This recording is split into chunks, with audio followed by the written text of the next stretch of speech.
Hey guys, Assalamu alaikum. Welcome back to my another daily vlog. I am Talukdar Siam. You are 69 Rider XT.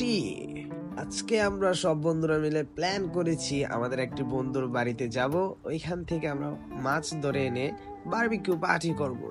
আমরা সবাই রাবিয়া পাম্পে চলে আসি এবং আমাদের আরো দুটি বন্ধুর জন্য আমরা অপেক্ষা করি এখানে। রাবিয়া পাম্পে আমাদের আরেকটি বন্ধু চলে আসে এবং আমরা সব বন্ধু তেল নিয়ে রওনা হয়ে যাই ওদের বাসায় যাওয়ার জন্য।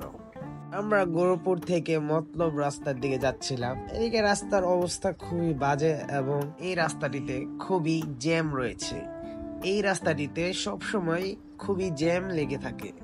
গোরপুর মোড়ের এক বিশাল বড় জ্যাম শেষ করে আমরা নয়রের দিকে চলে যাচ্ছি।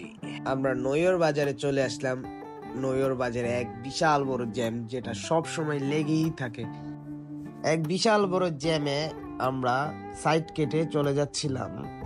বাইক নিয়ে ঘোরার এই একটা মজা যে যত বড়ই জ্যাম থাকুক না কেন এটা কাপসি দিয়ে চলে যাওয়া যায়।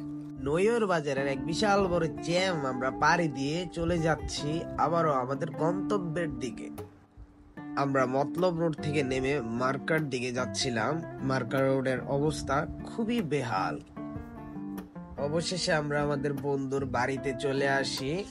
আমাদের বন্ধুর বাড়িতে এসে আমরা কিছুক্ষণ সময় এখানে রেস্ট নিই। ফাইনালি আমরা সবাই বড়শি নিয়ে মাছ ধরার উদ্দেশ্যে ওদের পুকুরে চলে আসি। অনেকক্ষণ ফিশিং করার পর আমরা প্রথমবারের মতন বড়শি দিয়ে একটি মাছ ধরতে পারি।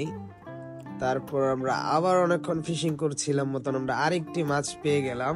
এভাবে করতে করতে আমরা অনেকগুলোই মাছ ধরে ফেলি। পায়ে অনেকটা সময় পেরিয়ে যাচ্ছিল কিন্তু আমরা কোনো মাছ পাচ্ছিলাম না, তাই আমরা ফিট পুকুরে ছড়িয়ে দিচ্ছিলাম মাছ আসার জন্য। ফিট দেওয়ার পরে আমরা প্রথমবারের মতন একটি তেলাপিয়া মাছ পেয়ে গেলাম। আমরা অনেকক্ষণ যাবৎ মাছ ধরছিলাম, তখনই বৃষ্টি নেমে যায়। বৃষ্টি বৃদ্ধি পাওয়ায় আমরা কিছুক্ষণ মাছ ধরা বন্ধ রাখি। বৃষ্টি একটু কমার পর আমরা আবারও মাছ ধরি এবং কিছুক্ষণ মাছ ধরে আমরা ব্যাক করি। বৃষ্টিতে এদিক দিয়ে রাস্তা পুরো বাজেহাল অবস্থা দেখতেই পাচ্ছেন আপনারা। অতিরিক্ত বৃষ্টির কারণে আমরা আর বারবিকিউ করতে পারি না, তাই আমরা সবাই মিলে হালিম আর নান্ডুটে এনে খাচ্ছিলাম। আজকের মতন ব্লগটি এখানেই শেষ করছি। আশা করি ব্লগটি আপনাদের ভালো লেগেছে। যদি ভালো লাগে তাহলে লাইক, কমেন্ট, ফলো দিয়ে পাশে থাকুন। তো thanks for watching this video. দেখা হবে আবার নতুন কোনো ব্লগে।